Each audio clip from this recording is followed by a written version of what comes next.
Dr. Collins, true or false? Some people are just born with a slow metabolism. Tricky. I would say not necessarily true in terms of being born with it. Okay. So there's environmental considerations I'm reading between the lines there. And well, you've got to define what is a slow metabolism. Okay. Fast, so maybe that's another clarification we need. Okay, fine. Is it better to have little and often meals or fewer and bigger meals? Oh, that's a contentious question. So it depends what you're doing. I suppose if you are very active and you're doing lots of things that necessitate periodic fueling, then little and often is probably better. Or if you need to have a lot altogether, logistically, you might have to do it in more than your traditional 3 sittings. But then if you were thinking of the fasting rationale, then that would suggest that actually having larger meals less frequently might be better. Okay. Is skipping breakfast good for my metabolism? Again, what do you mean by good for your metabolism? So it potentially is extending your fast because you're delaying the first meal, which is basically going to be your break fast, just not going to be in that traditional time period. But whether that is going to do anything to your metabolism detrimentally, difficult to say. Okay. Can you actually speed up your metabolism? Yes, you can. Maybe not in a very safe way, Okay. but you can. And there are ways in which you can not necessarily speed it up, but prevent it from slowing down. Okay. Maybe that's a better way of saying it. Can you improve your metabolism with supplements? Potentially, yes. Experimentally, you could do that.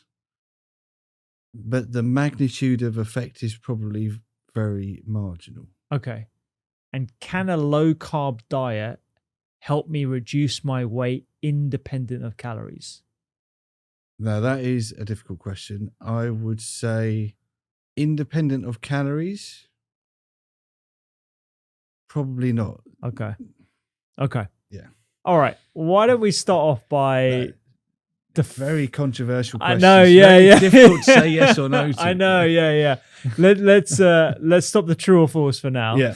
Let's dive into what we mean by metabolism, because I think any answers to the question questions around metabolism have to be contextualized to.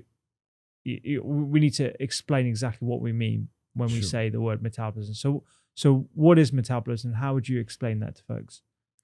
So, strictly speaking, metabolism is a term that describes the collection of sort of biochemical processes, of chemical reactions that happen in your cells and then collectively in your tissues, and then all of those different tissues and organs on a whole body level. Okay. So you could drill it down into what's happening at the cell, or look at it in an organ, or look at it across multiple organs. Okay.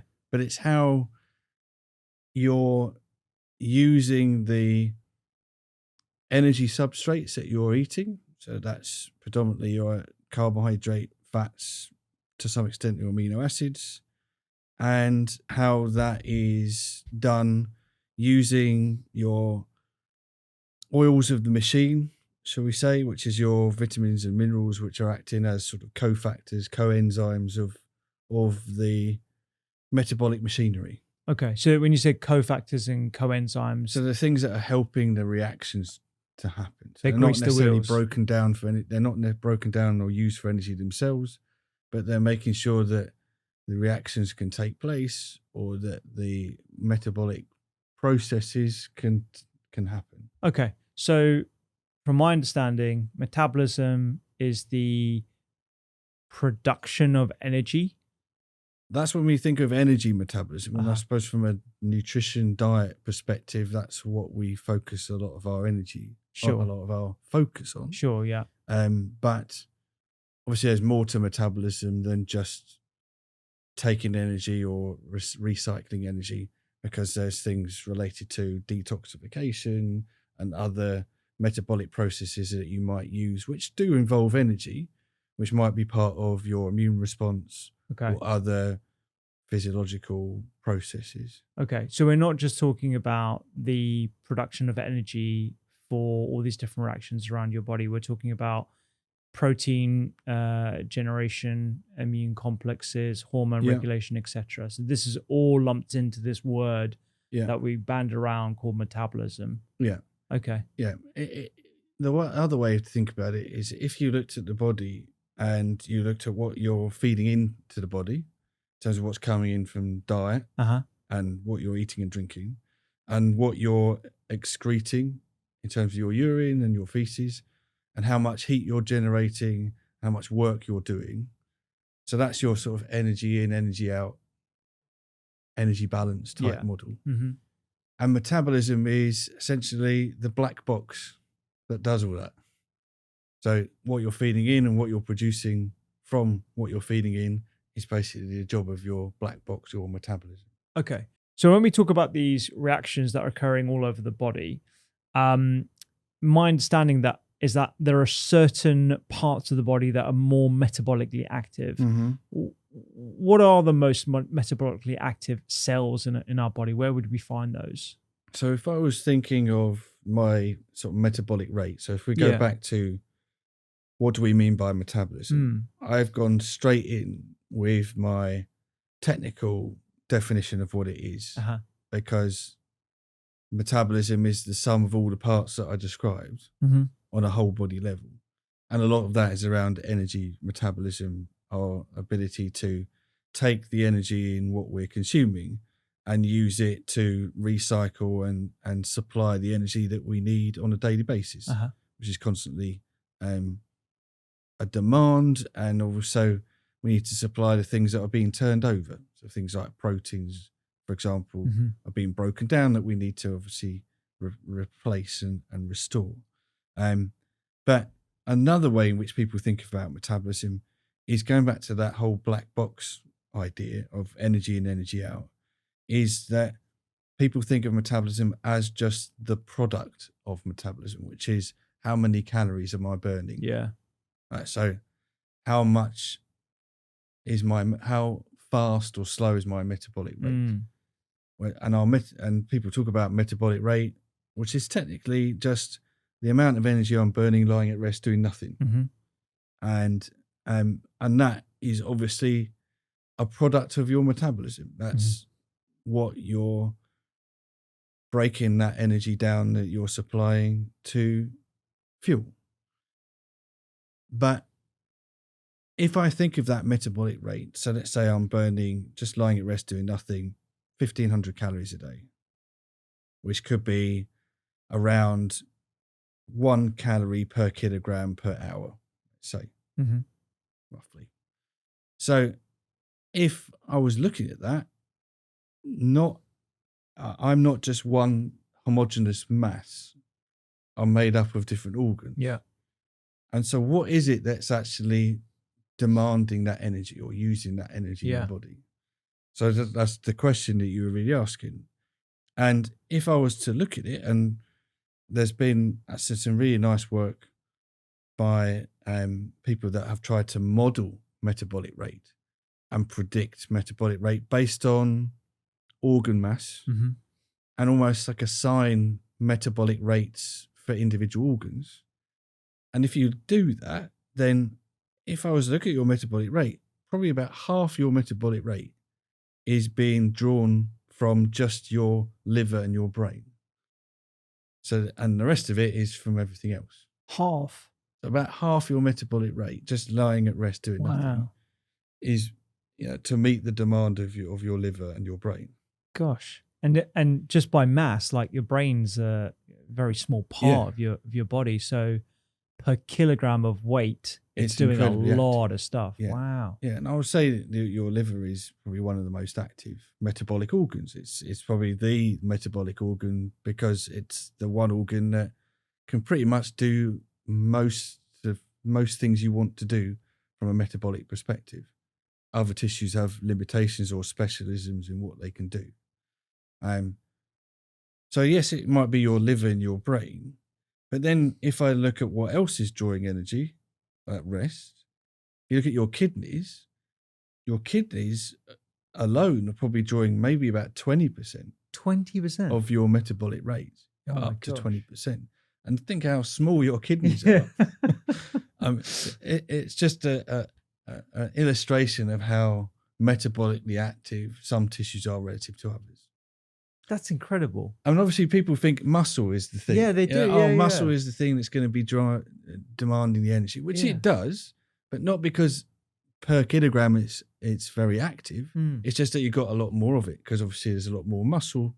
You've got several kilograms of muscle as opposed to maybe half a kilogram of kidneys and so on. So it's a way of sort of getting people to understand what is actually happening. Now obviously that's at rest. Okay, so when you're lying at rest and obviously your muscles are not doing anything. Yeah. It's not saying that they're sitting there inactive completely, but they're obviously not going to be demanding much energy.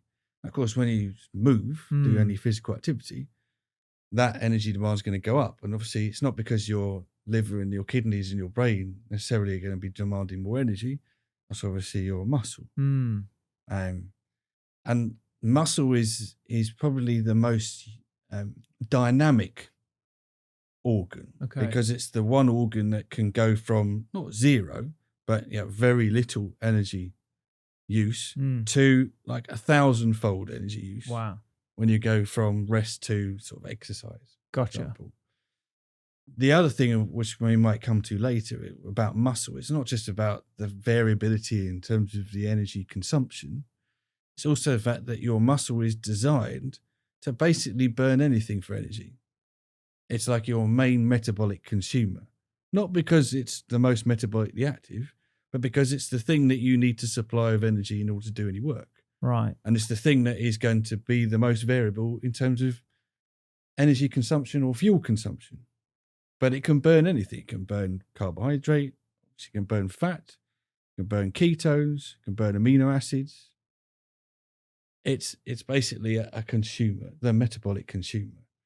And one of the issues that you have is that if that metabolic consumer doesn't work or is compromised, then of course you're going to have all the consequences that you see with metabolic disease.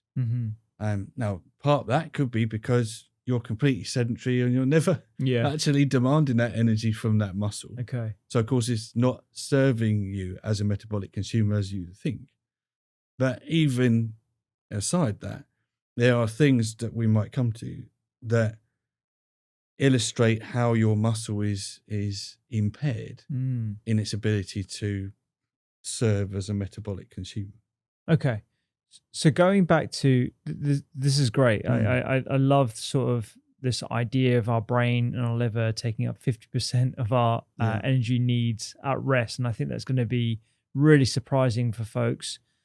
Our kidneys as well. I guess the other organ that comes to mind is our heart and myocytes. So the cells, the muscle cells within our heart, because it's consistently pumping all day.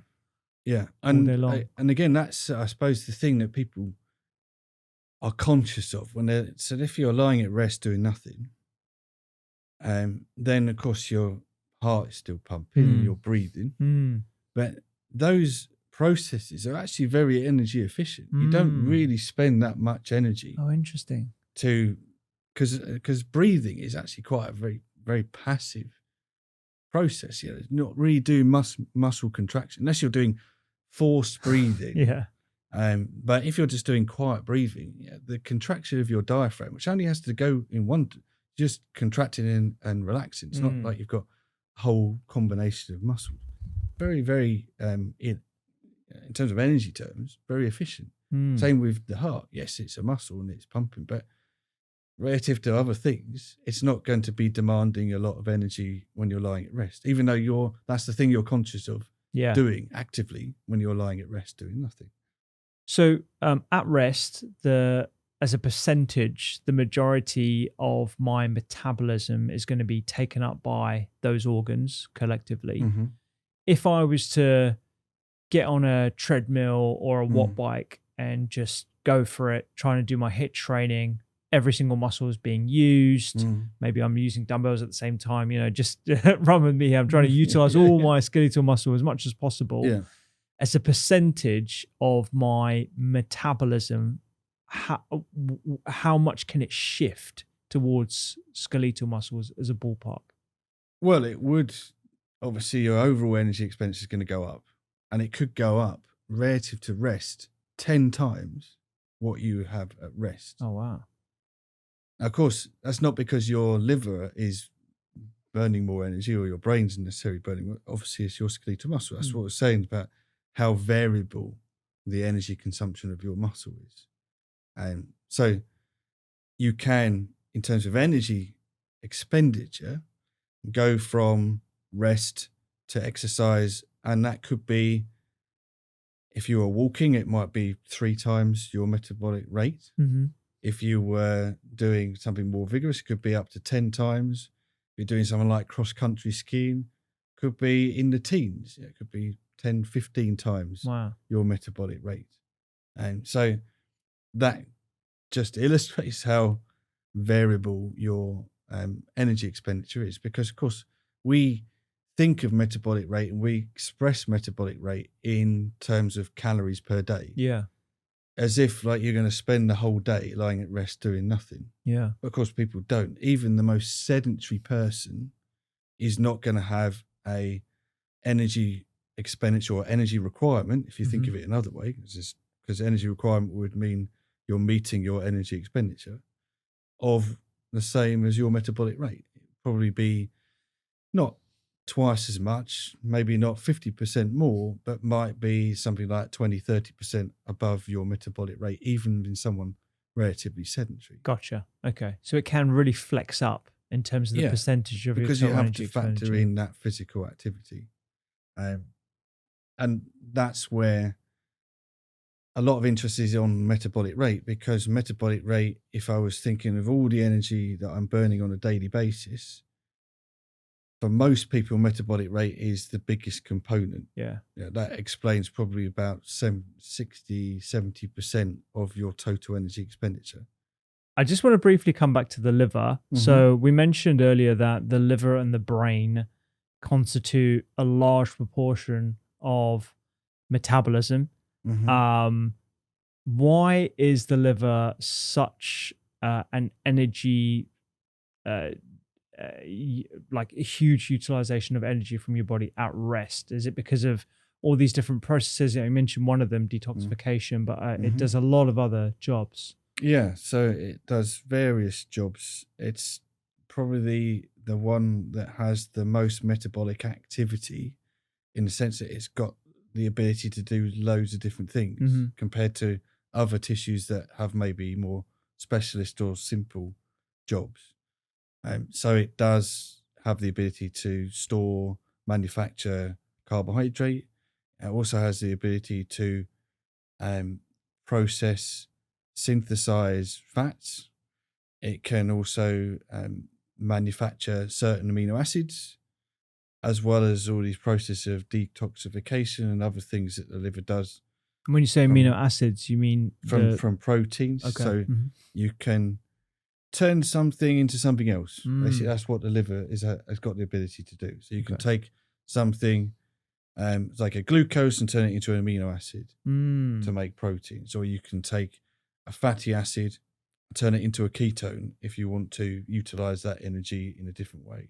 So that's a fat being turned into a ketone body, which is another chemical that can be used as a fuel source. As a fuel, which and there's circumstances why you would need to do that, because you're in a situation where you need to use fat as widely as you possibly can, so you can manufacture fatty acids in the liver into ketones, because those ketones can be used by the brain, which fatty acids can't. Gotcha. So you can turn sugars into proteins, essentially. You can turn proteins into sugars, and you can turn sugars into fats, and you can turn fats into ketones, and you can temporarily store, and you can repackage. So lots of things return from the circulation into the liver, gets repackaged, alongside things that are synthesized from scratch Mhm. and put back out into the circulation. Gotcha. So Whether that's glucose, whether it's lipids, your lipoproteins. So it's like a major junction. It's like your King's Cross. Yeah. You know? Yeah. It's like lots of things going on in the liver, more so than anywhere else. Yeah. Yeah. Which is why it's so metabolically active. Okay. And then your brain's metabolically active because it's constantly consuming glucose. And in fact, one of the jobs of your liver is to hold enough glucose to supply the brain with energy. So it's probably got about 24 hours worth of glucose supply in the liver for the brain.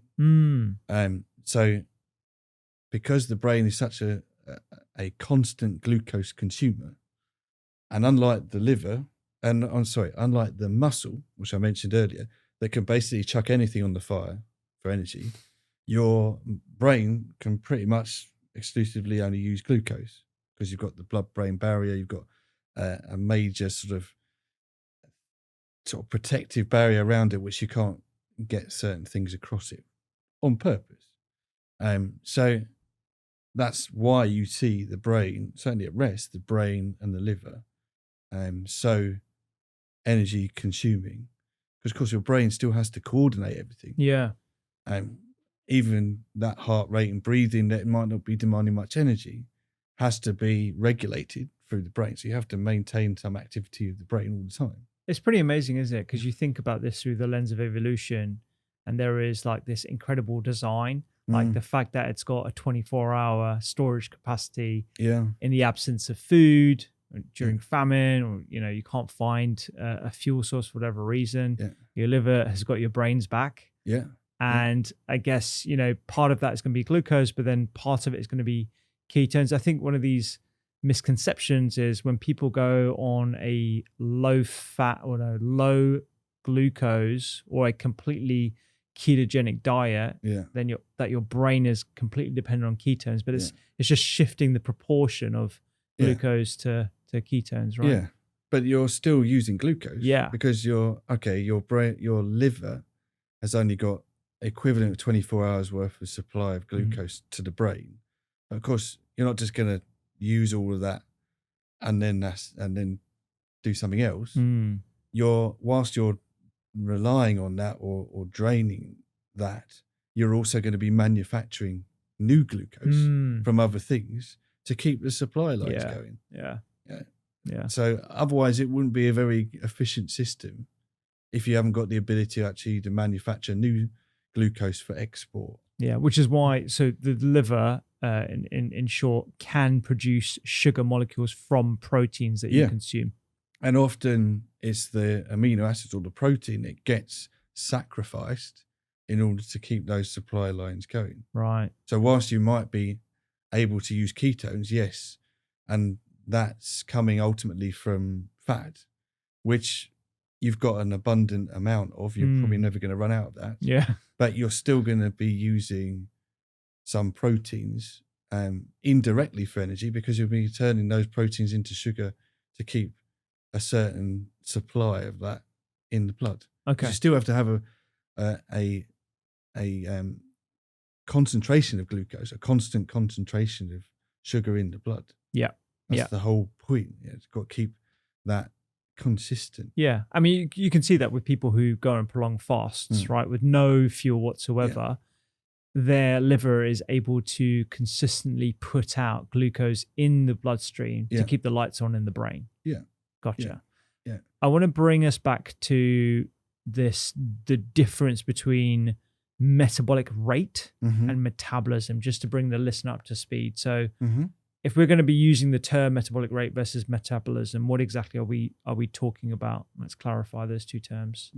So like I said, metabolic rate is the end product of metabolism. Okay. So if I was strictly going to say metabolism is manifesting as a certain amount of calories that I'm burning, then metabolic rate is just a standardized definition of that, because it is the amount of energy you burn lying at rest, doing nothing, in a fasted state, having not eaten anything for at least 8 hours, typically over 12 hours, without having done any exercise or anything, in the previous 24 hours. It's something that you measure under standardized conditions that represents your minimum energy consumption. Okay. So that's your sort of what people call your basal metabolic rate, the minimum amount of energy that you need on a daily basis. Gotcha. And because it is a measurable thing, then it's something that you could quantify and see potentially whether that is going to be different from one person to another, which it will be. But it's an explained difference. Why you're going to have something that someone's going to have a higher metabolic rate than someone else. And the main thing that's going to explain it is just how much of them exists. So if you've got someone who's bigger than someone else, there's more of them to metabolize, so their metabolic rate's going to be higher. Gotcha. Yeah. It's also going to be dictated by gender to some extent, because, well, to a lot of extent, because how a female is made up is different to a male. And so the body composition, so how much muscle, not necessarily organs, although organ mass will be slightly different as well, but the fat, muscle, bone will be different. The composition of a female of the same height and weight would be different to a male. So there are gender differences there. And there's age difference as well. So it's not that you just gradually decline your metabolic rate, but age is a influence on metabolic rate. That when you get certainly as a child, you've probably got a very high metabolic rate relative to your size, and then it comes down to probably a sort of a plateau when you're an adult. And then it's relatively constant for your size until you get to around 60. And then it's noticeably decreases. Now, it does sort of subtly decline over the decades, but more noticeably you start to see a decline in the 60s. But that's mainly because of changes in body composition that you might see.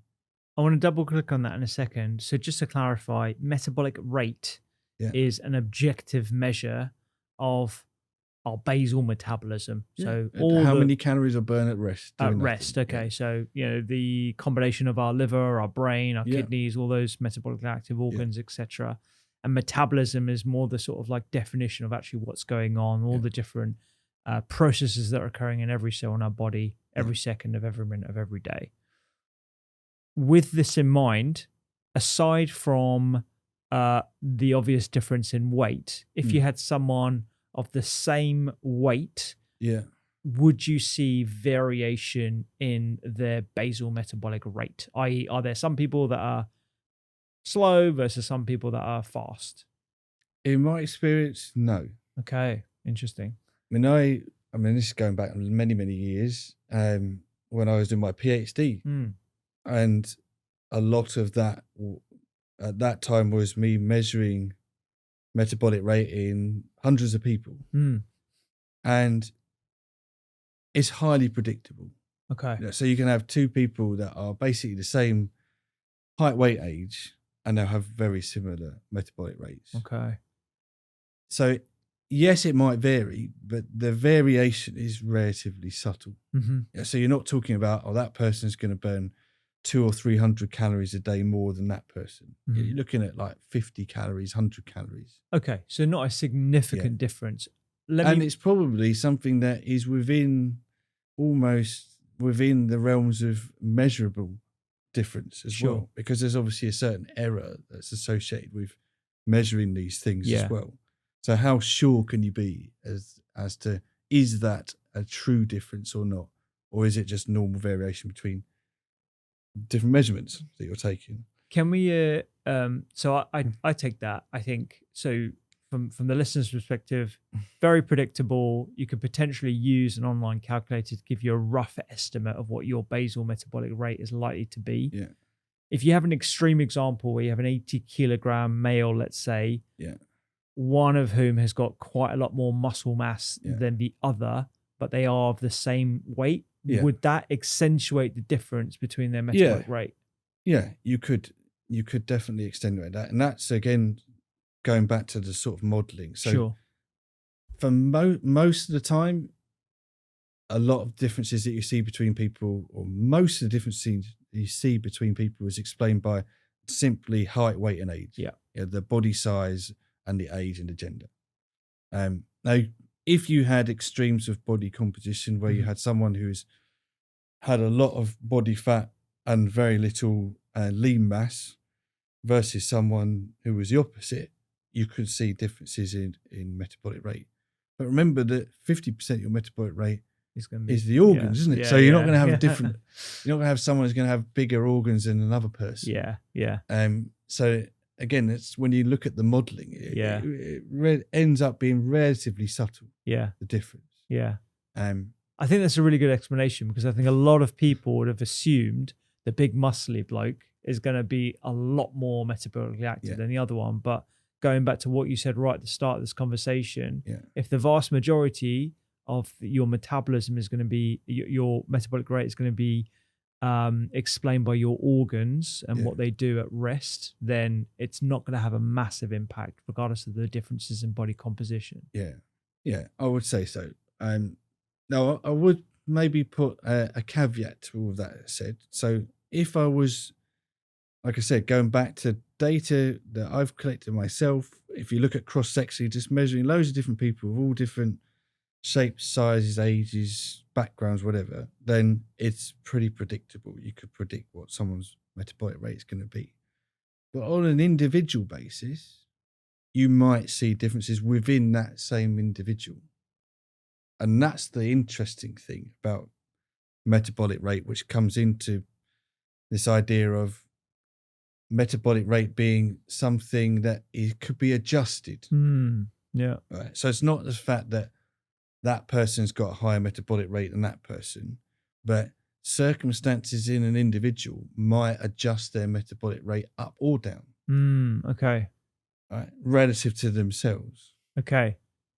Does that make sense? That makes sense. That does make sense, because this brings me on to some more questions. So you already mentioned one about different stages of life. So you do see this gradual decline in metabolic rate. And that is taken to mean, if you're eating the same amount of foods, give or take, then you would expect an increase in weight. Am I correct in thinking that? Potentially, yeah. But you would hope that as a system, your body's adjusting that over time. Sure. Because if you're thinking of energy balance, which is calories in, calories out, that is not just down to willpower and conscious control. Your body's obviously regulating that as part of any other homeostasis mechanism. So it would adjust. If you've got an adjustment in one side, it would also adjust the other side to compensate, to try and keep you in balance. Yeah, so that could be appetite, movement. Appetite and intake could be adjusted to levels or changes in energy expenditure. Okay. In theory. Now, of course, that is difficult to see experimentally, because you can totally override all of that by being sedentary and choosing to overeat more than your appetite is driving you to. And maybe there's certain things that are easier to overeat than others. Yeah. And there's lots of things that will drive either energy intake or energy expenditure that will override your homeostatic drivers of control. Okay. And homeostatic drivers control basically everything, keeping them. It's just keeping everything in balance. Okay. Yeah. And we know that there must be things that are keeping people in balance, because we don't gain and lose weight freely all the time.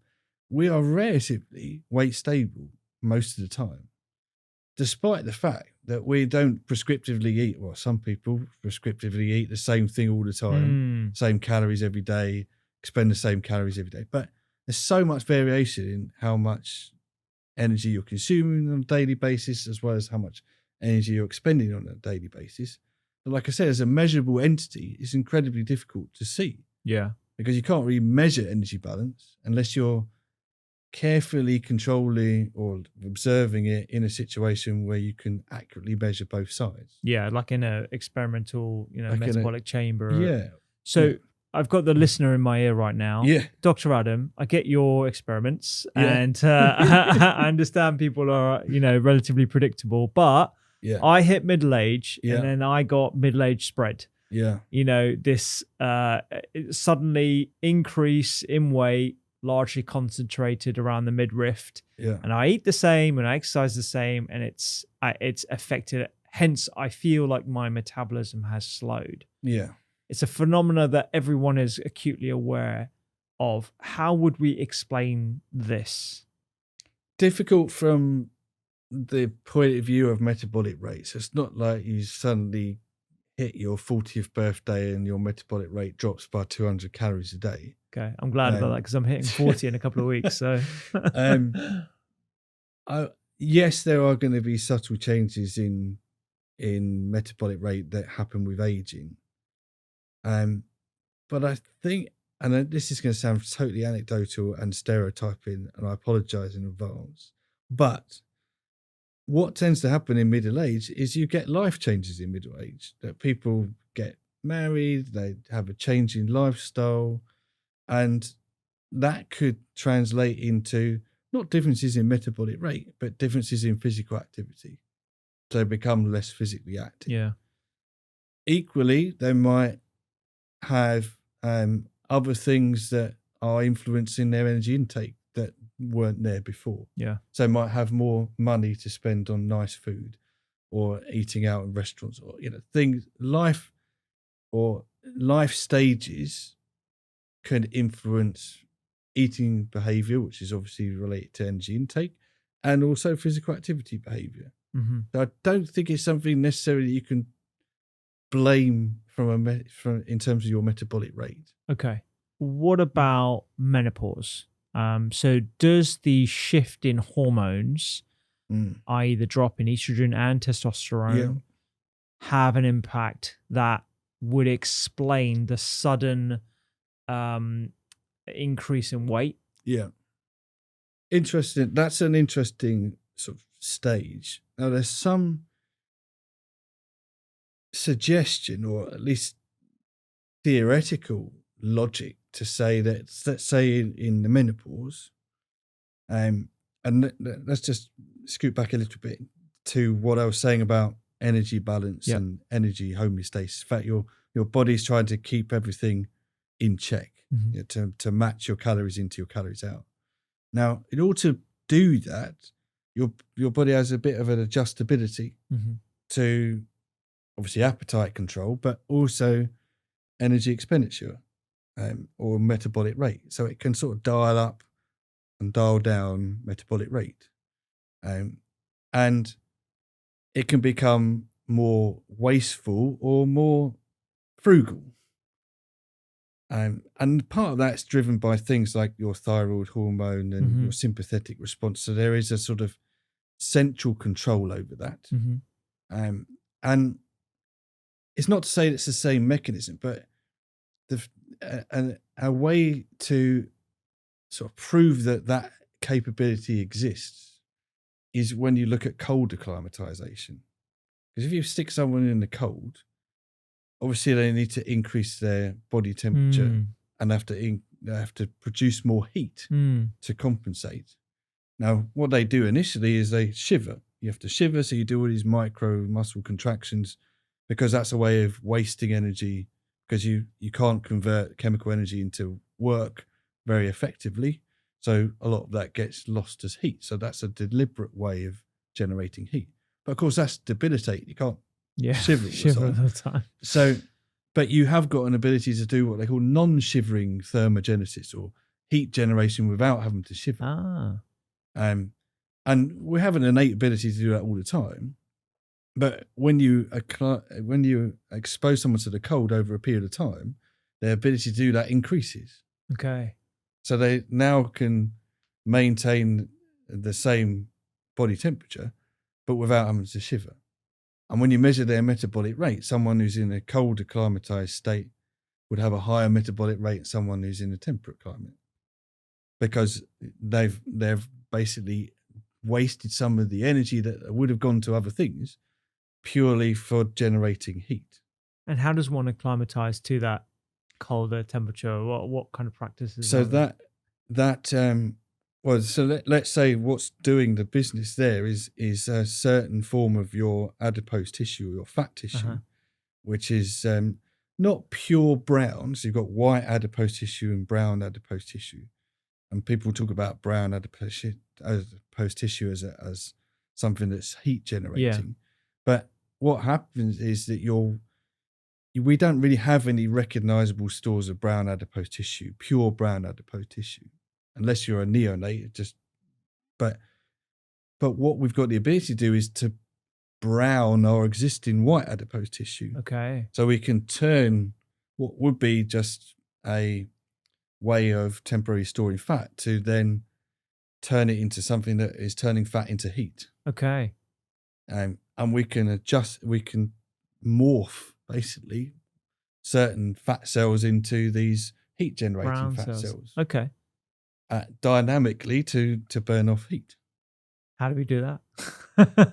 As that's something that's centrally controlled in exposure to the cold. Okay. So again, it's something that's mediated through a sympathetic response, through things like thyroid hormone. So people that have got underactive thyroid, they are not able to do that as effectively because they haven't got that mediator to trigger that change. And so do practices like cold exposure through ice baths or cryo or, being in a colder climate, maybe taking off your jacket during the winter months and walking to the station instead of actually, dressing up as warm as possible. Are these all practices that can potentially encourage that transformation? Potentially, yeah. But I suppose you don't have to go to extremes. That's the interesting thing. So people obviously think about having like ice baths or having cold showers every morning or immersing themselves in sort of a glacial lake somewhere. But you don't have to go to that extreme because this cold acclimatization or this trigger can happen by just going down to say 15, 16 degrees centigrade. You don't have to go down to like minus 10. Right, yeah. It's just an adjustment down by a few degrees. So just turning your thermostat down could make a difference, potentially. But I mean, I don't know whether that's going to make a massive difference. Sure, right? Yeah. But you could follow the logic to say, and I'm not saying this is a single-handed reason why our rate of obesity has increased. But if you look at the rate of obesity that's increased since the 1980s to now, and you look at the average house temperature, that everybody's living in a temperate climate all the time because we've all got central heating, we've all got double glazing, we've all got nice duck-down duvets. Yeah.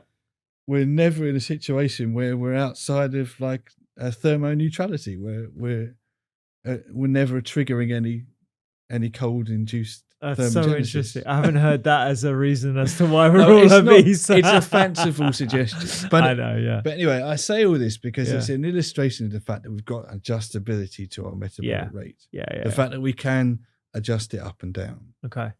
Now, I think what's interesting is that people are sort of fixated on brown adipose tissue or this sort of non-shivering thermogenesis way of wasting energy as heat as a great thing that we could use to keep us from gaining weight or help us lose weight. If we can just burn off our fat as heat or be more energy wasteful, that'd be a great thing to do. But I think from what the evidence has shown is that if you are looking at changes in weight, yes, you get an adjustment as a consequence of weight change, but it's probably not. It's a similar thing in the sense that you can adjust your metabolic rate by being even more wasteful or more frugal, but it's not mediated through brown adipose tissue. I think it's mediated by other things, other mechanisms in play that are doing the same thing. And I think it's like the candidate in terms of your organs, not adipose tissue, muscle. There's things in your muscle, you become more energy wasting in muscle as a way of consuming more energy. More energy. Okay. Basically. I want to get onto muscle a little bit later, but before, you know, in line with the number of people with central heating over the last couple of decades, stress has definitely gone up. Yeah. And mental health and awareness of mental health has definitely increased, which is obviously a good thing. Can stress affect one's metabolism? Some people might think so after they've just heard you talk about the brain as a massive consumer of energy. If someone is more stressed, can that disrupt some of these balancing homeostatic mechanisms that can potentially impact obesity? Yeah, I would say so. Maybe not so much in terms of metabolic rate. Okay. But if you think of what stress is physiologically and how it manifests in the body, it's essentially your fight or flight response, which in a way is the same thing as exercises. It's another example of analogous to a fight or flight response. So you've got lots of catecholamines, adrenaline, noradrenaline being released because you're stressed or because you're about to exercise. But if we take it in this scenario of stress, you're releasing loads of adrenaline, noradrenaline, and that's triggering your body to, right, we're in a situation of fight or flight. I've got to liberate fuel and have it ready to chuck on the fire.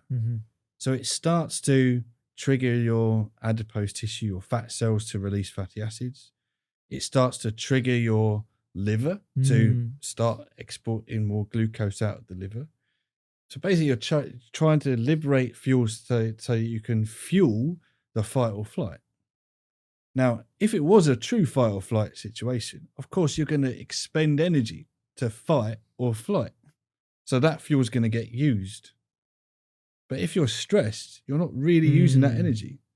So you're just liberating these fuels that are now in the system and they've got nowhere to go because they're not going to be consumed. So they just end up either returning back to where they were, or you've got a likelihood that they'll end up somewhere where they shouldn't be. And that starts to increase the potential for issues, because it could be contributing to disease risk further down the line, which would make sense when you understand how diseases like diabetes, cardiovascular disease manifest themselves, or what's the sort of metabolic underpinnings of those diseases, which is how stress could maybe contribute to that.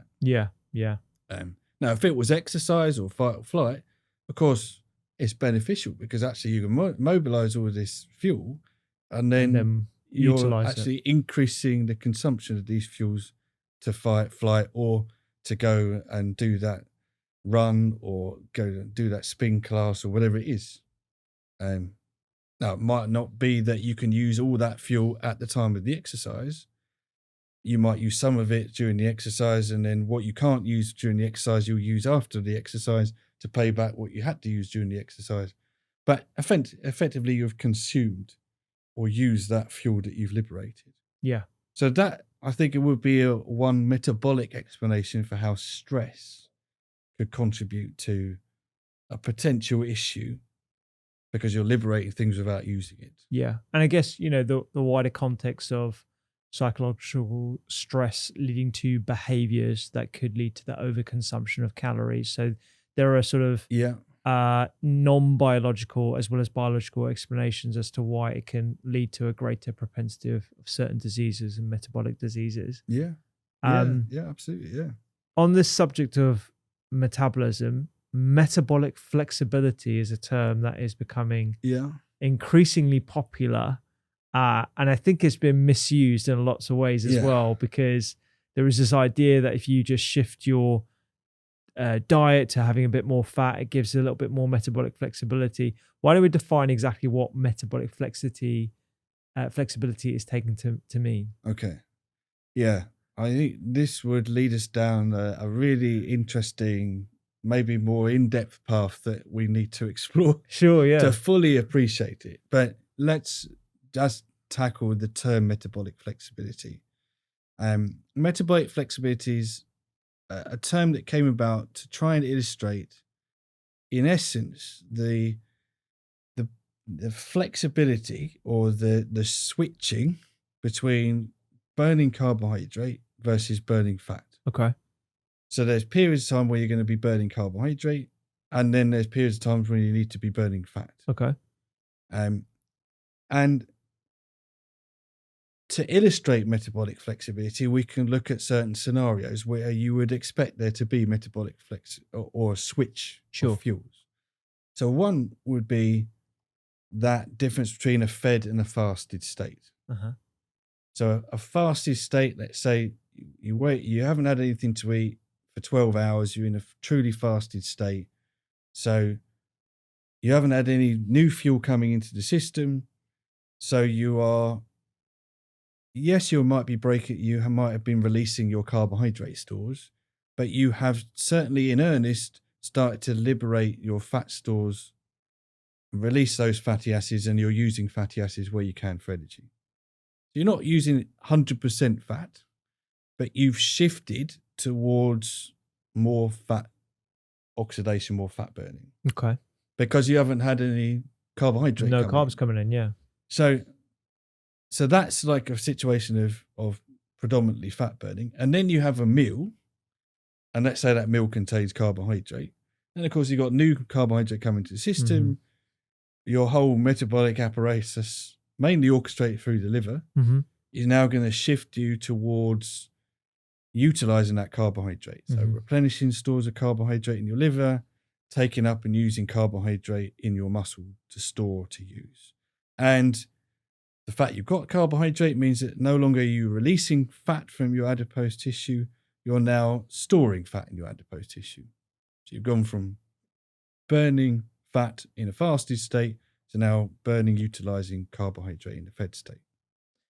And why does, in the presence of both fat and carbohydrates, why does my body prefer using carbs when actually I want it to be using fat as much as possible, particularly if I want to lose a bit of fat mass? That's an interesting question. I've never had anyone ask it in that exact way before. Does it prefer to use carbohydrates? That sort of almost implies it's got a conscience. Yeah.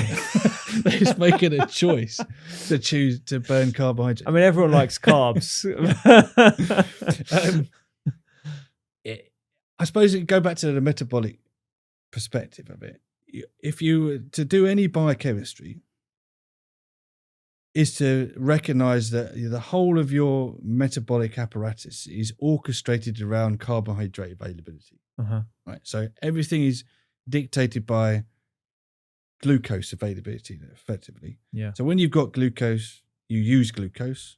And when you don't use glucose, you spare glucose. So from a metabolic perspective, it's not to say your body's got a preference for it, but because carbohydrate is a preferred fuel, everything is going to be orchestrated around its availability. And part of that is because certain things have to be fueled by carbohydrate. For example, the brain. So we have to supply carbohydrate, and we have to have a constant supply line of carbohydrate. And we can't maintain that supply line indefinitely without a new supply of carbohydrate coming into the system. So when we have carbohydrate coming into the system, we need to be able to really utilize that as efficiently as possible. Okay. So that's why everything is going to be switched on around carbohydrate availability. Okay. And that's mainly driven by insulin, because insulin it's not because you're going to have fluctuations in glucose in the blood, but any change in circumstance is reflected in insulin. Because when you've got new carbohydrate coming to the system, that triggers insulin release from your pancreas, and it's that insulin which does all the coordination that stops you manufacturing glucose from the liver, and stops you exporting glucose out of the liver, and enables you to store some carbohydrate in the liver instead. It enables your muscle to take up and utilize that carbohydrate, whether it's storing or utilizing it for energy. Enables your adipose tissue to take it up because you need that carbohydrate to store fatty acids. It's not just fat that ends up as fat. And you might even use some of that carbohydrate to manufacture other things.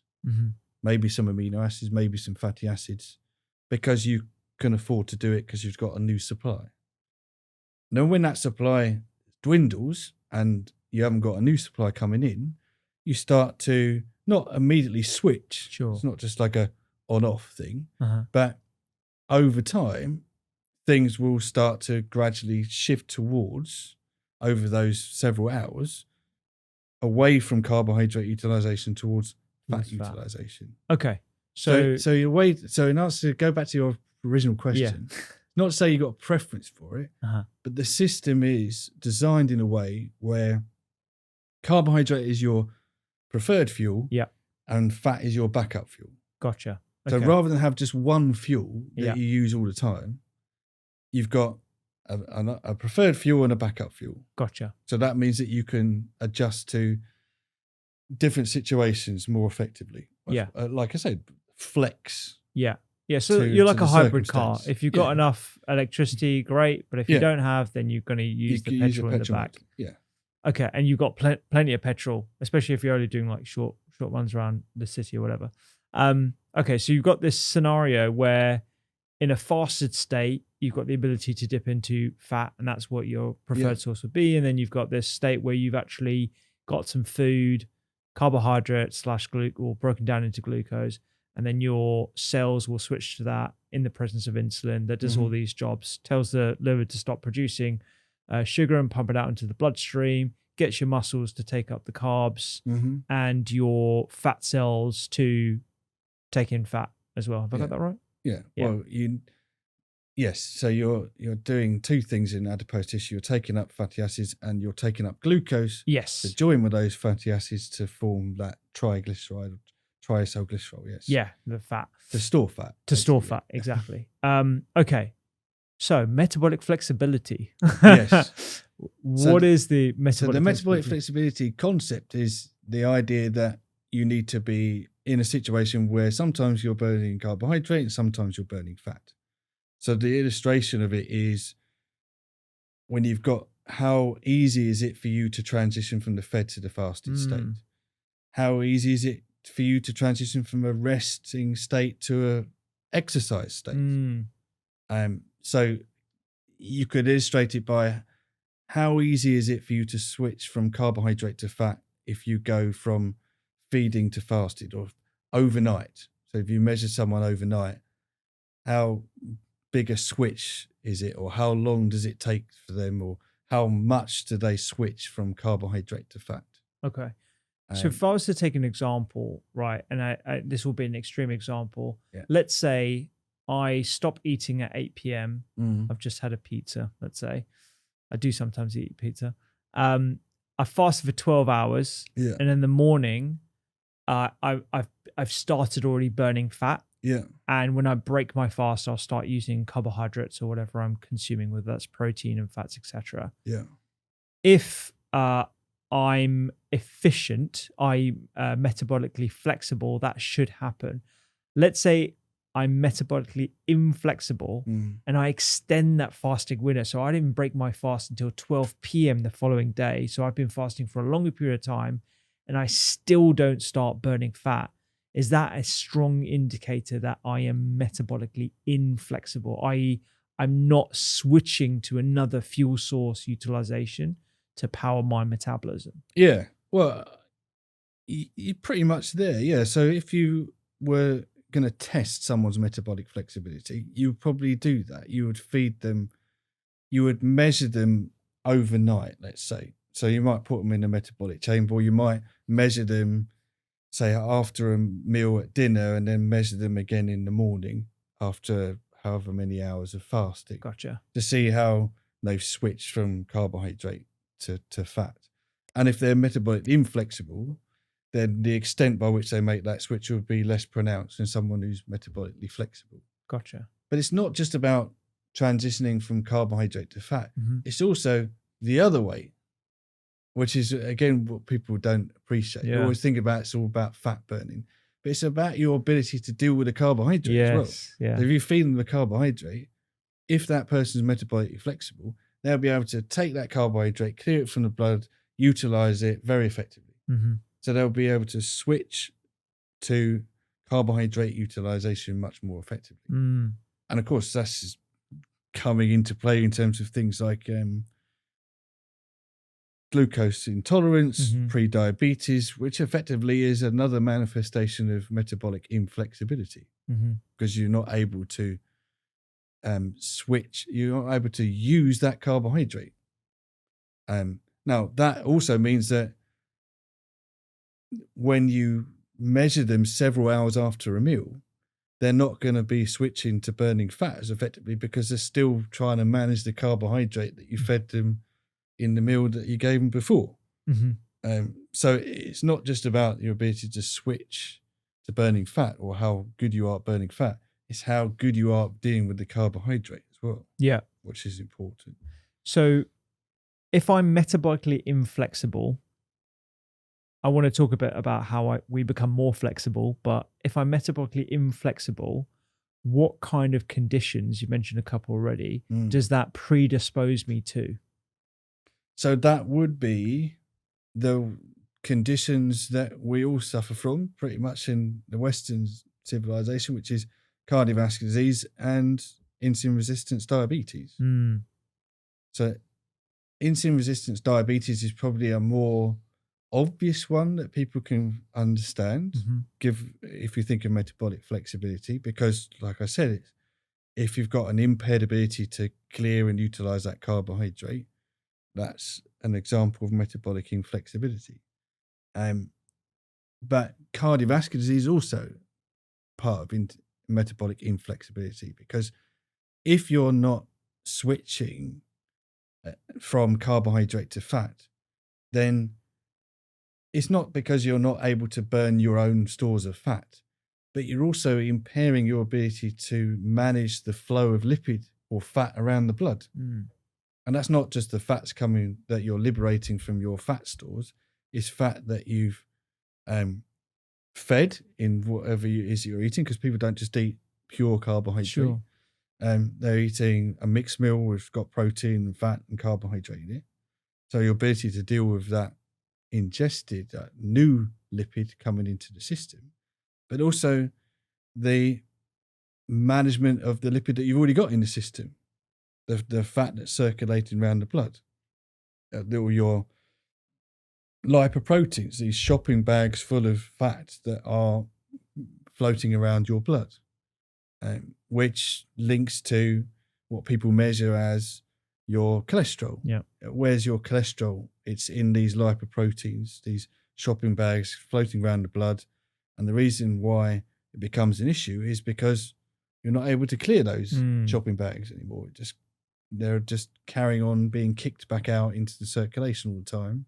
And then they start to interact with each other and they become more atherogenic. Yeah. What I mean by that is they're more likely to get where they shouldn't be, which is underneath the endothelium of your arteries, and then they start triggering an inflammatory response, and that whole process of cardiovascular disease begins. Yeah. But the origins of all of that is an inability to regulate or manage all of that fat that's circulating around the blood. Yeah. So it's a combination of the lack of flexibility of different fuel sources, but also the efficiency of the fuel sources themselves as well.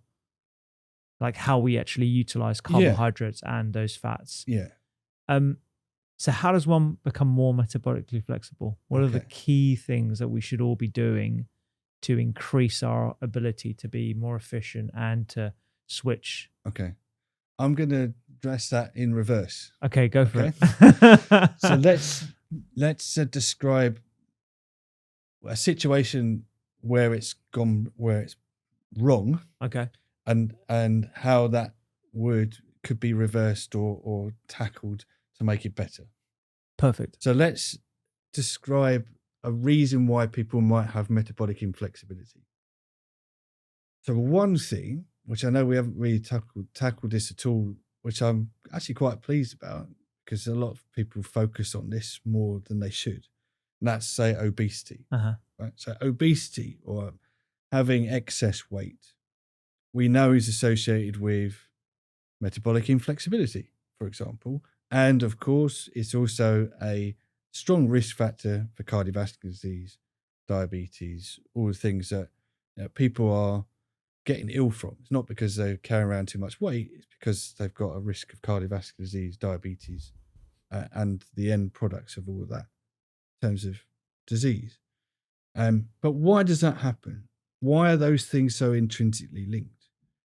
And the way to understand metabolic inflexibility is to describe a system that can't cope.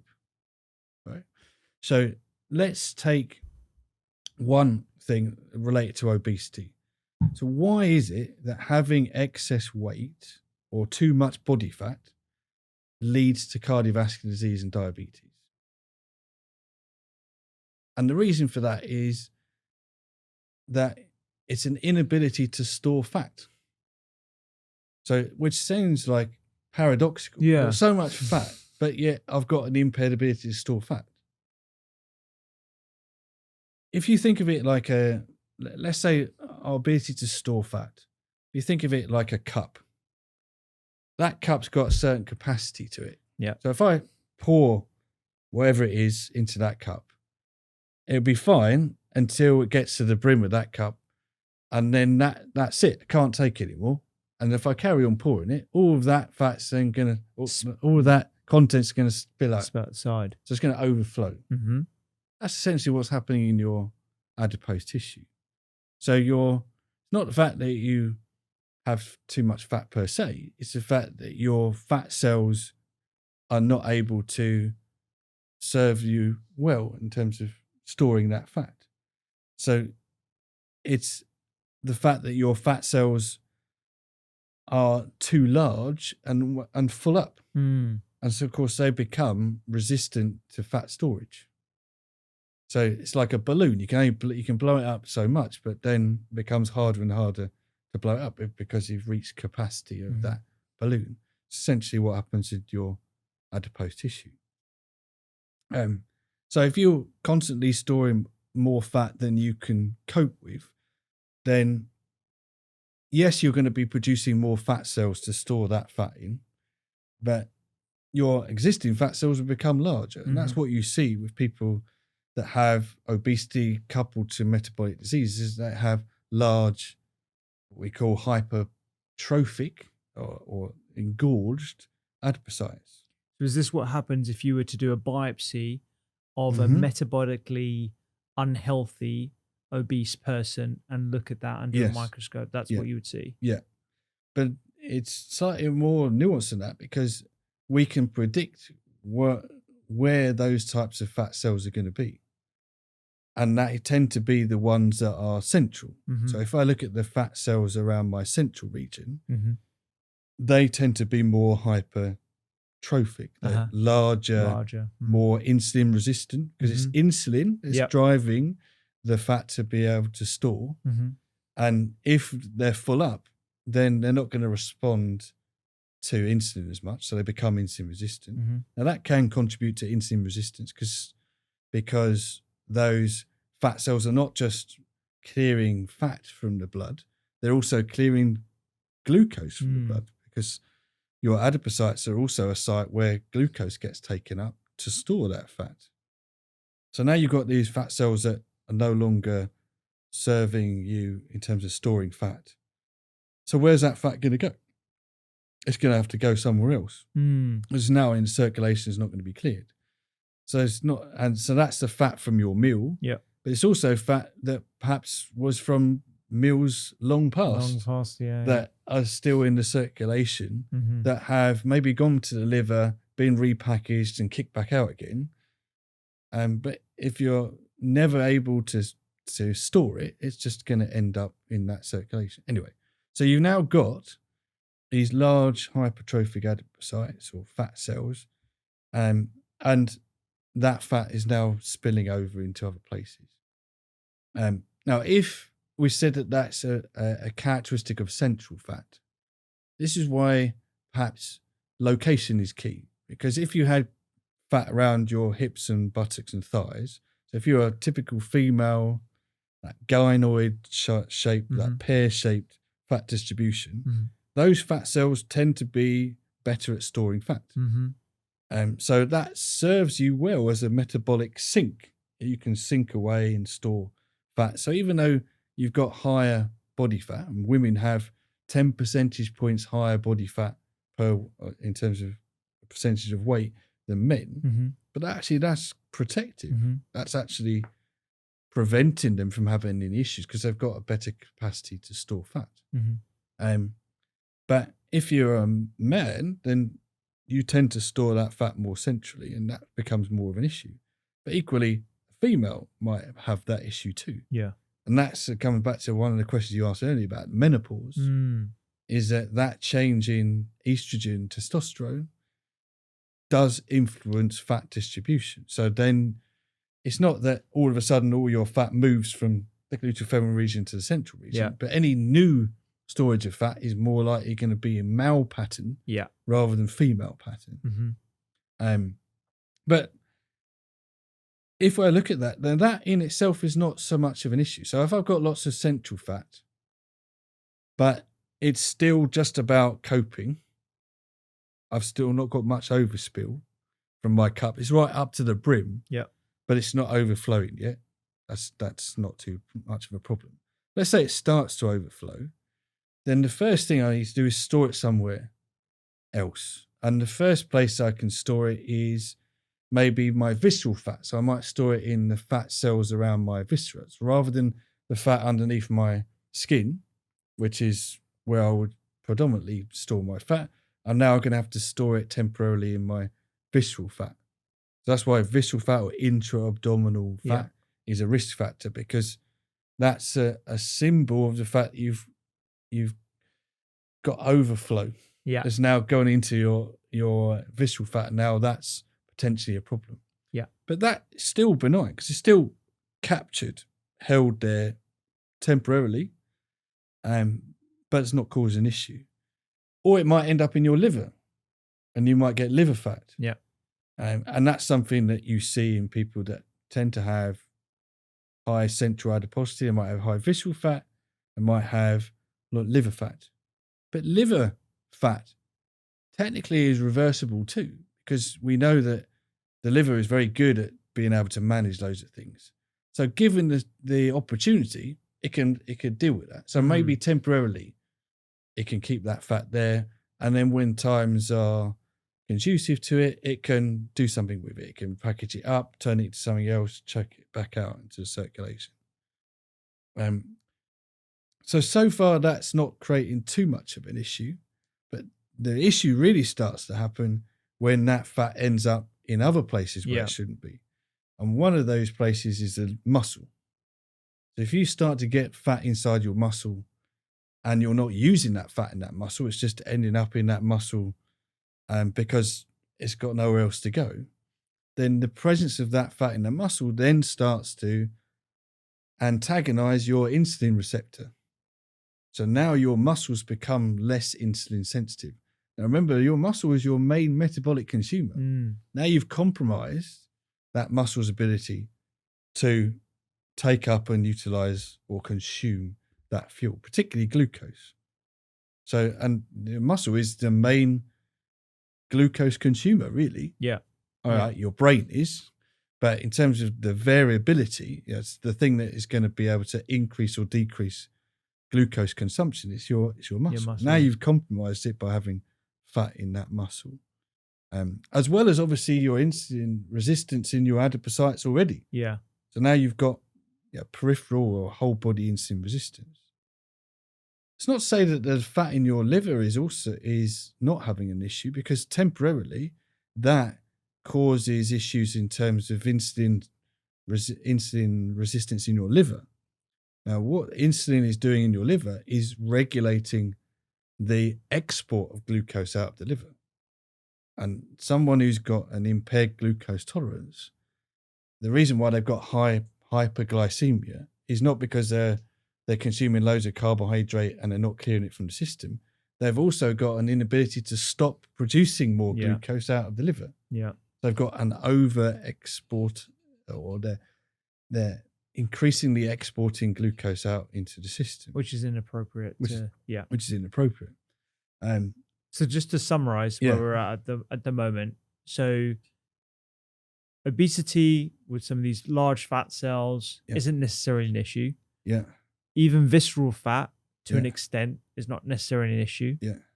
The fat of the overspill from those cells going to the liver and being stored in the liver, creating liver fat, formerly known as non-alcoholic fatty liver disease, now known as metabolically associated or metabolic associated steatohepatitis. Yes, yeah. That's which is a much nicer term. Which is a much nicer term. It's still reversible to an extent. Yeah. We can redo that. But when you start getting that fat spilling into the muscle, because of muscle's role in insulin and your overall metabolism as a sink for sugar, this is where it has the real knock-on effect on cardiovascular disease, likelihood of type 2 diabetes, etc. Have I summarized that? But there's more. There's more. There's more. So let's say your muscle. So we said about your muscle. That is now got a compromised insulin receptor, so it becomes sort of insulin resistant. Because you've got the fat there. But that fat in your muscle is also going to overwhelm your mitochondria, the energy producing part of your muscle. And if your mitochondria become overwhelmed, then that disrupts your whole ability to dissipate energy. Altogether. So it could compromise your ability to utilize any fat that's coming into the system, into the muscle, because you obviously want your muscle to be able to take up and utilize fat for energy. If it's suddenly overwhelmed with loads of fat, and we know that actually creates some form of metabolic dysfunction. Your mitochondria can't cope with it, and so you've interfered with the metabolic machinery now of your muscle, not just the ability for that muscle to take up glucose into the muscle, but its ability to actually use that glucose in the muscle, even if it was in there, as well as any fatty acids in there. So it's a real vicious circle you created here. Yeah. Now, if we think of that role of fat and how it disrupts mitochondria, then that is another reason why, if it gets in other places, it causes issue. Because if that fat then starts accumulating in your pancreas, then that can impair your pancreas's ability to release insulin. Because the way in which your pancreas releases insulin is it basically takes up glucose without insulin. It takes up glucose and metabolizes it in mitochondria, which then triggers insulin release. Now, if you've got now fat in your pancreas that's now disrupting and interfering with your mitochondria, you've disrupted that whole process of releasing insulin in response to glucose. So then that's where you start to get all these issues of pre-diabetes. And then insulin resistance leading on to diabetes. And then eventually your pancreas could totally completely packs up. And that's when and you won't be able to produce any insulin. So these are all sort of sequential things that happen.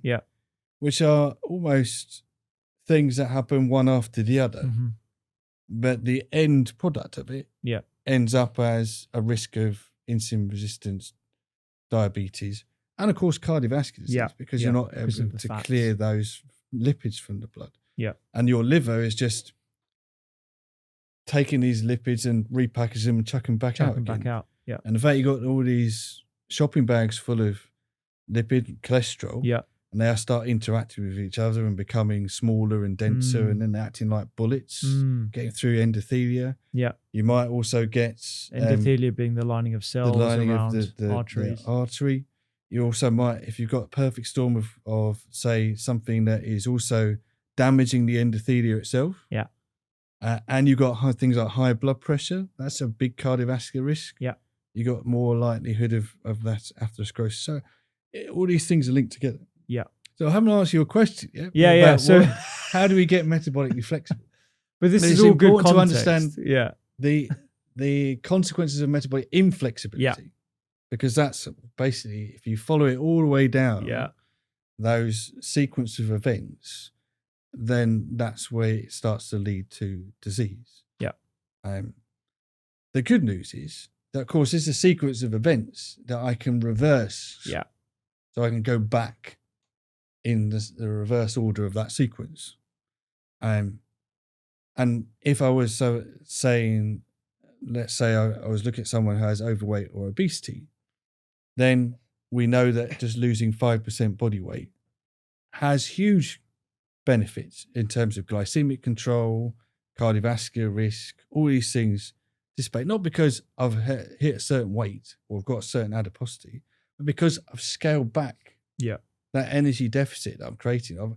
I've given you a bit of breathing space to now roll back those sequence of events. So I've mitigated some of that risk. The interesting thing about that and the reason why I've spent a long time describing that situation is that although I've illustrated it with the scenario of obesity, that situation can happen without obesity, because that can be a consequence of diet and lifestyle generally. Yeah. That you can get a situation where, not necessarily because you've got excess body weight overall, but you are leading to this metabolic stress. These sequence of events are happening. Now, could be due to stress, for example, because remember, you've liberated all this fuel and it's got nowhere to go, and then it ends up where it shouldn't do. But if that's coupled to the fact you've got poor diet and lifestyle on top of that, fact you're fueling inappropriately, feeding the wrong things at the wrong time. Yep. So you might be doing shift work and you're feeding things at the wrong time of day, or you're constantly oversupplying things from the dietary perspective, and you're relatively sedentary, or you've got poor physical activity behavior, then that's another perfect storm. It also explains how things like interventions of diet and lifestyle will have an impact too. Yeah. Irrespective of getting that person to be in an energy deficit. Sure. That if you did an exercise intervention or just modified the composition, timing of what they're eating around physical and obviously physical activity, exercise at the same time, you can solve the same issue. Okay, so looking at all those different stages that lead to the end point of metabolic inflexibility, exercise that you just mentioned, I'm assuming a mixture of aerobic and strength training to improve the efficiency of the muscle, as well as put one slightly in an energy deficit. I know it's not the main way of putting people into energy deficits. It's mainly diet based, but would that be one sort of core pillar of metabolic flexibility? Yeah. So what you could think about is, if we think of the muscle, let's focus on that, and let's think of exercise. So what's exercise going to do to the muscle? So if I was doing cardio exercise or low intensity, long duration exercise, obviously from a energy expenditure point of view, I can expend a lot of energy because I can do that, can maintain that over a long period of time. But it's not really about the energy so much. It's the fact that I'm able to utilize fuel over a long period of time. And I'm using my oxidative system. So I'm able to burn things efficiently down to carbon dioxide and water. So I'm able to burn carbohydrate, and I'm also able to burn fat during that exercise. But whatever form of exercise that I'm doing, and maybe let's take endurance exercise as an example, you are creating a crisis in that muscle because, of course, you're demanding energy, and that energy's got to be supplied. Yeah. And you're going to be depleting energy stores in the muscle, and the energy status of that muscle is going to be different to when it was at rest. And that trigger or that change in energy state, or that energy crisis or fuel crisis, let's say, is what triggers adaptation in that muscle. Okay. So if you are going to do that exercise again, or have that same stress again, your muscle would have adapted to cope with that stress better. Okay. That's the idea. Okay. And I suppose that's the idea of metabolic flexibility, or what I would say is better to think about is metabolic resilience.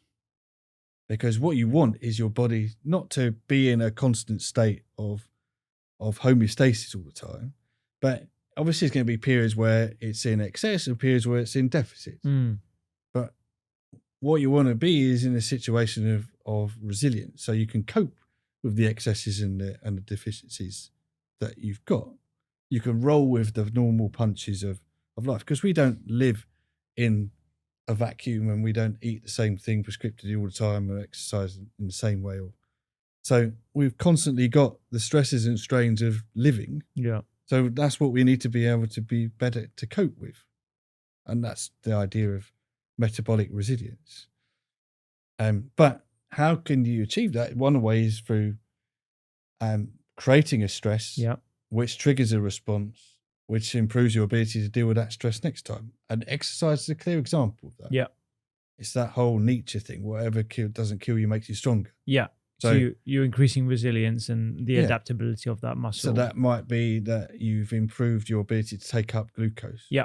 You might improve your ability to oxidize fuel because you create more mitochondria, or you improve your existing mitochondrial ability. And that might require protein, for example, because you need protein to make these things or repair and build these tissues. Or you might create the blood supply to that muscle.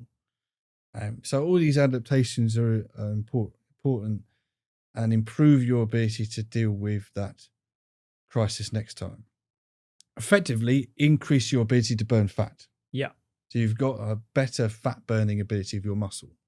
That's really what cardio or endurance type exercise is predominantly designed to do, because that's your adaptive response to that type of exercise, so that you can carry on that for longer, or you can exercise at a higher intensity for the same duration, because you've got a better ability to oxidize fat. Yeah. Now, that's an important thing from a metabolic flexibility point of view. There's no point you having the ability to release fat from your stores if you've got no ability to actually oxidize that fat in your muscle. Obviously, you need to have the demand to oxidize that fat in your muscle, but you also have to have the machinery to be able to oxidize that fat in the muscle. And that's really what physical activity or exercise is helping you do. What about fasting as a method to increase flexibility? So that is one way in which you can. Well, I know that's quite a vague term I've just used here. So maybe we can define it into intermittent fasting or time restricted feeding. Yeah. So a 16 hours of fasting versus 8 hours of feeding window, or fasting as a mechanism of calorie restriction over a week, but as a way of sort of accelerating that ability of the muscle to respond to the stressor and become more adaptable. Yeah. If we think of intermittent fasting, the interesting thing of intermittent fasting is exactly, and this is why you did that segue into it from what I was talking about, is the metabolic effect of that fasting. Now that is muddied because, of course, when you do intermittent fasting, invariably you create weight loss. Yeah. So particularly if you're doing intermittent energy restriction, where you're doing something like the 5-2 or the 4-3 alternate day fasting, because invariably you're going to end up eating less. It's going to create on average across the week, maybe a 500 or 600 calorie a day deficit. So the argument then was, well, what's doing the benefit? Is it the weight loss, all the things that we talked about in terms of scaling back? Yeah.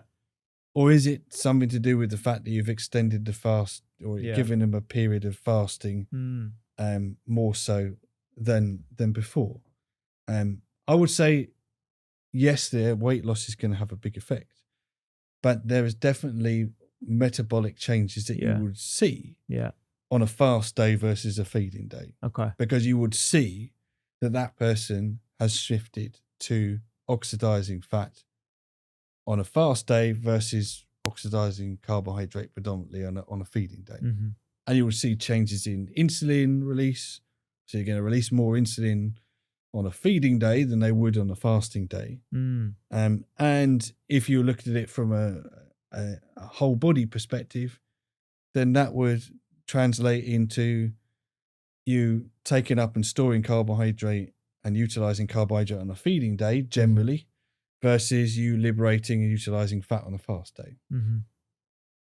Now, does that then entrain better metabolic flexibility? I would say it probably does. Okay. It's just difficult to show it because you've got that confounder of weight loss. And that's the same for time restricted eating. Because you would guess that time restricted eating wouldn't have that confounder as much, because prescriptively you're not getting people to eat any less. Sure. Yeah. It's just you're reducing the eating window, extending the fast. Yeah. But we know that people end up eating less. But we just did a study which finished a couple of weeks ago, and we just wanted to see what people's change in eating behavior was on a time restricted eating. And they end up eating 500 calories a day less because they end up skipping meals or skipping snacks, whether that's consciously or unconsciously. Yeah. There's less opportunity to eat. So they end up eating less. Yeah. Yeah. So it's difficult to untangle that thing. Yeah. I mean, that's why practically I'm a fan of time restricted feeding, because the outcome is usually that, you tend to eat less out of boredom. You tend to not snack after 8 p.m. You tend to, be a little bit more aware of your eating habits and when your meals are and when you shouldn't be eating. So I think the knock-on effect is generally a reduction in energy, which, as you said, will make you a little bit more metabolically flexible. And they ended up eating healthier. Actually. Yeah. That's the other thing that happened in the study we just finished. Because like any diet, I suppose, as soon as you get someone to follow a rule, and that's what you're doing with time restricted eating, people become more mindful of what they're eating. Yeah. And that, in a way, ends up them eating better or improving their intake. Are there easy ways in which I can tell that I'm in fat burning mode, like any consumer available tools or things that I can look at? I know there's the Lumen tool that's obviously got the a lot of traction. Has obviously been highly advertised on social media. Yeah. And we have had contact with the company, and we've had ideas of sort of testing that product against our conventional ways in which we measure it, because it's based on the same principles that we do from a research point of view in terms of measuring substrate utilization. Well, are you burning carbohydrate? Are you burning fat? I don't know. I haven't done enough validation studies of my own to say how good it is as a tool to measure it specifically, but it is quite a good behavior reinforcer, because of course it's a way of testing yourself to see whether you are following what you want to follow. Right. Okay. Yeah. So, and what's the research tool that you use? Is it a ketone breath test? So we use indirect calorimetry, it's called. So we essentially measure oxygen consumption, carbon dioxide production. So you measure either with a face mask, and you measure how much people are breathing and what the composition of their breath is to get those two things. Or you put people in metabolic chambers, or we tend to use, because we're interested, well, the research I tend to do is where we want to assess a metabolic impact by looking at something dynamically. So we tend to use meal challenge as our way of testing the impact of what we're doing. So we take someone in a fasted state, we measure their metabolic rate, what they're burning in a fasted state. Then we feed them usually a mixed meal. It's got both carbohydrate and fat and a bit of protein in it. And then we measure how they respond to that meal. In terms of the energy, the consumption, yes, but the shift in substrate utilization, how they shift from a mixture of carbohydrate and fat to predominantly carbohydrate, then back to fat again over the 6 hours that you follow them after that meal. Okay. As well as obviously measuring the appearance of the carbohydrate and the fat in the blood and how easy it is to clear that fat and carbohydrate you fed them. So all of that metabolic handling really of that meal is a test. Okay. And that's why I've probably got confidence that things like intermittent fasting do have an impact on that metabolic handling, because you are allowing them to have those situations of having feeding and fasting. So you do get that acute effect, because of course, if you fast someone, they have to start burning fat because you haven't got any carbohydrate. Now that does temporarily make them intolerant to carbohydrate. So if you just suddenly dump loads of carbohydrate in them, you do get a slight intolerance to it. But that's because you're still dealing with the fat. Now, if you did that on a repeated basis, then you would probably start to get a bit of a trade-off of the two. That's the whole idea of doing intermittent fasting. But you've still got the confounder of weight, though, because, of course, doing that as an intervention invariably changes how many calories people eat overall. And that leads on to obviously the most recent study that we published, which is, can we get that same metabolic effect independently of weight loss? Okay. Now we've sort of done that already, shown that already, because we've done interventions where we had people on a continuous energy restriction versus an intermittent energy restriction. And we followed them until they both lost the same amount of weight. And then we measured their metabolic handling. And you saw better metabolic handling, or an improvement in metabolic handling in the intermittent group, not so much in the continuous group. Okay. So that's sort of evidence that you've got an improvement through that mode of intermittent fasting. But the more recent thing is, well, can I do that without creating an energy deficit at all? And when you think about it, it is the carbohydrate that really is doing the transitioning into that fed state. So if I can attenuate the carbohydrate or have periods where I'm restricting the carbohydrate, I could achieve the same result. And that's what we showed in the more recent paper that we showed, is that because we know the acute effects of fasting, that actually you get the same acute effects if you just carbohydrate restrict. There is a caveat to that, obviously, because if you're going to keep the calories the same, you're going to have to displace the carbohydrate with something else. And what you invariably displace it with is fat. So it's not to say that all of a sudden you're going to start melting away your body fat, because you'll be burning a lot of the fat that you're consuming, not the fat that's inside of you. And that's the same argument against sort of low carbohydrate diets. Going back to one of your really early questions, that low carbohydrate diets are not going to just miraculously get you to lose weight if you're in energy balance, because you're burning more fat, absolutely, but you'll be burning the fat that you're feeding, not the fat that's inside of you. So it's basically neutral. And actually, if you look at the Kevin Hall studies, the metabolic ward studies, if anything, it's the low fat diets that give you more body fat loss than the low carbohydrate diets. Really? When you correct everything for calories. Okay. And that's not just his study, as other isocaloric studies have shown the same. So it's not necessarily this metabolic advantage from a weight loss point of view. Yeah. But certainly manipulating the carbohydrate is going to have clear metabolic effects. And that's why we're interested in, can we advocate an intermittent carbohydrate restriction rather than an intermittent energy restriction? Yeah. Is that going to be a low carb 5-2? This is what we've piloted in our more recent study. But previously, we've also dabbled with a low carb time restricted eating. So you can eat things outside of the window, provided it's not carbohydrate. So yeah, it's like a modern manifestation of no carbs after 5. Yeah.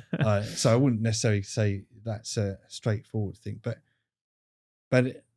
it's a regimented way, I suppose, to get people to not overfuel. I think that's the end result. Is the problem we have today is that people are just overfueling all the time. Yeah.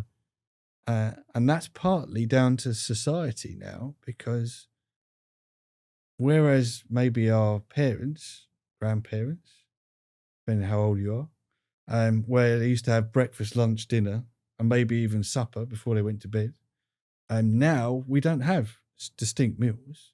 We're like grazing all the time. We might have an energy load in the evening, but we've got a long eating window, but also we're constantly eating and drinking or consuming calories throughout the day. And that's driven by the fact that almost everywhere we go is giving us this idea that we can't go for more than 2 hours without having something to eat. Yeah. We've got to constantly go and have a coffee here, or have a cake there, or go to that vending machine, or when I'm filling up the car for petrol, or nowadays, obviously even more so, because I'm going to have to wait for the car to charge. Yeah. I'm going to go and have something to eat. Yeah. So, and everything is catered for that. Yeah. It's catered for people to eat at every opportunity, or drink at every opportunity. Yeah. So the likelihood of people overfueling is rife. And it seems like that's the main driver of what we've been talking about here today. Exactly, yeah. Because if you're constantly in that fed state all the time, or you're fueling more than you're using, then all that surplus fuel is going to end up accumulating where it should be. Yeah. Now that might lead to weight gain, of course, but it might also lead to metabolic consequences, increased visceral fat, increased cardiovascular risk, pre-diabetes in people that are lean. Yeah. And I mean, we did some work with Hammersmith not too far from here, where looking at MRI across a whole spectrum of people, if you look at lean people that have normal BMI, about 1 in 10 of them have high levels of visceral fat, which you wouldn't normally think about, because they would think, oh, they're normal weight, they're absolutely fine. In fact, they've got normal body fat levels, but they've got high liver fat, high visceral fat, and that's a consequence of poor diet lifestyle, even though they're normal and lean. Yeah. And that's a worry, because of course you're not going to be able to identify those normally. No. Someone who's overweight or obese, that's easy. Yeah. You can spot them. Yeah. Or you can screen for them or triage them. Yeah. Not so much other people. Would that make you a fan of people doing some of these DEXA scans to assess visceral fat? Well, I wouldn't do a DEXA scan, because it's not really a good measure of visceral fat. It's a bit of a fudge the way in which they do it. But I suppose it's not so bad in lean people, but when people are large, it's difficult to use DEXA. I wouldn't say you have to go to that nth degree, but I think it might be a catalyst for people to have a look at their own diet and lifestyle, to think, is my current diet and lifestyle conducive to me running a risk of having this issue? So you can go and measure it to confirm or deny it, but actually you could probably guess from the way in which you're living your life in a way. Yeah. And that's not to say you've got to live like a monk. Yeah. Or you got to suddenly change to another extreme. Yeah. But just being conscious of what you're eating, when you're eating it, in relation to everything else that you're doing. Yeah. And you can become more nuanced about things when you start to look at how that interplay between diet and exercise comes into play. So it's not just whether you're doing a certain amount of exercise or following a certain amount of diet, but what you're doing, how you're timing your meals, and what the composition of those meals are around the exercise that you're doing becomes important as well. So it can be, there's lots of facets to it that you can look at, and that means that you can personalize it a bit better to yourself, not because of certain glucose response to a muffin or whatever it is that you're trying to use as a metric, but just having an appreciation, which is what true personalized nutrition is all about. What's your current diet and lifestyle? And what could we do to optimize that? Yeah. In terms of a change. So we've talked about metabolism. I think we've defined the difference and what we mean by metabolic rate, how much of that is actually contributed to by organs that people perhaps don't really think about. Mm-hmm. And we've defined metabolic flexibility and inflexibility and ways in which to improve one's flexibility through exercise, energy restriction, but also ways in which you can have energy restriction as a byproduct of the guide, like time restricted feeding or intermittent fasting, and maybe a trigger to sort of look at your own diet and lifestyle and figure out whether there is erroneous visceral fat. Is there anything else that might be a bit of a hack or a strategy outside of the obvious things that could enhance people's metabolic flexibility? I would say go down to the route of saying it's a hack, but I think it's having that understanding of what impact things are having on you. I think that's an important thing for people to get a handle on. Okay. So if you say, let's say, feeding carbohydrate versus feeding fat, or this whole idea that I can't have carbohydrate at all. I think you can't think in black and white terms like that. But if you're constantly having carbohydrate all the time, like every 2 hours, and you're totally sedentary, then obviously that's not going to be an issue. That's going to be an issue for you. But it can be more nuanced than that. So where you time your carbohydrate. So people talk about things like training low. So maybe deliberately not having breakfast before you do some sort of cardio exercise, and then having your carbohydrate afterwards. How you might time your protein around your exercise that you're doing. How you might meal structure things. What meals will you have when, what the composition of those meals, what's the sort of energy content of those meals. There's lots of things that you can do, and you might also even go down to strategies like periodic feeding. So it might be where you're doing periods of fasting, maybe, or it might be periods of where you're deliberately not having carbohydrate, whether that's for a whole day or for a meal, versus other times where you are having carbohydrates. So it's sort of, there's lots of interplay there. Yeah. But a lot of it is around a message that everybody has been trying to say for years, which is there's no bad or good, everything in moderation. It's like horses for courses. It's fuel for the work or the lifestyle that you've got. And if you're fueling appropriately, you're not going to have any issues. And that is including not just carbohydrate and fat, but also protein. I know you've obviously got an interest in protein, but protein is now everywhere. Everything has got labeled protein in it. Extra protein. And is that because we don't eat enough protein? Not necessarily to do with that, but we know that protein has a distinct role that we need to be mindful of, and particularly in people that are of an older generation, that protein intake and the timing of that protein becomes important. It's not a sin-free macronutrient necessarily, but it performs a particular function.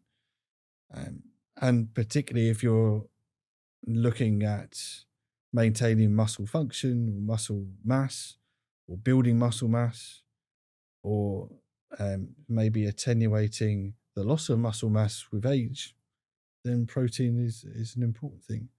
It's also something that could be incorporated into other strategies. Like we said, if you're going to periodically restrict carbohydrate or do time restricted eating, you could have protein outside of that window. And there's certain things that you can have at certain times versus others. So it's again just that whole nuanced way of thinking about things. Yeah, absolutely. If you loved that episode, you will love the full library of podcasts from the Doctor's Kitchen Library. We talk about everything from inflammation, supplements, and food as medicine. Just like this episode right here. You can click it right now and check it out.